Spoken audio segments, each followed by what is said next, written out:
Pixel lab অ্যাপে আমরা যখন কোনো থাম্বনেল বা ফটো বানিয়ে সেভ করতে যাই, সেভ করার পরে যখন আমরা আমাদের গ্যালারিতে আসি চেক করার জন্য যে আমাদের থাম্বনেলটা কীরকম হয়েছে, তো যখনই আমরা গ্যালারিতে আসি তখন কিন্তু আমাদের পিক্সেল ল্যাব থাম্বনেল যেটা আছে, যেটা আমরা সেভ করলাম, এটা কিন্তু ব্ল্যাঙ্ক হয়ে গেছে।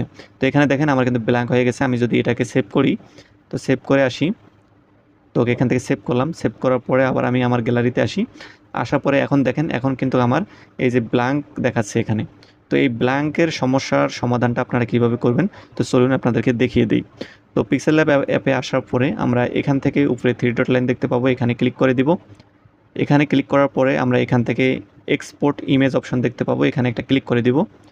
এখানে ক্লিক করার পরে আপনি এখানে কাস্টম অপশন দেখতে পারবেন সেভ করার জন্য, আপনার এটা অটোমেটিক্যালি থাকে, সবারই থাকে।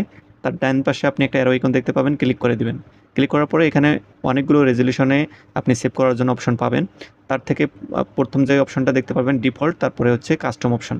এই যে কাস্টম অপশনটা আপনারা দেখতে পাচ্ছেন, এই কাস্টম অপশন থেকে যদি আপনি সেভ করেন তাহলে আপনার কিন্তু যে সেভটা করবেন যে থাম্বনেলটা, সেই থাম্বনেলটা ব্ল্যাঙ্ক আসবে, সাদা আসবে, সেটা কিন্তু আপনার থাম্বনেল থাকবে না তখন আর।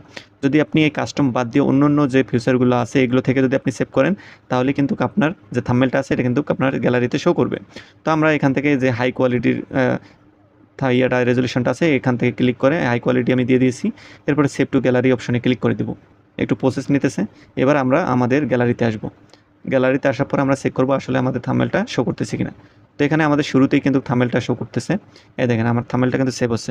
আপনারও যদি এরকম সমস্যা হয় তাহলে অবশ্যই আমার প্রসেসটা ফলো করেন, তাহলে ঠিক হয়ে যাবে। ভিডিওটি ভালো লাগলে চ্যানেলটি সাবস্ক্রাইব করবেন, ভিডিওতে লাইক করে দেবেন।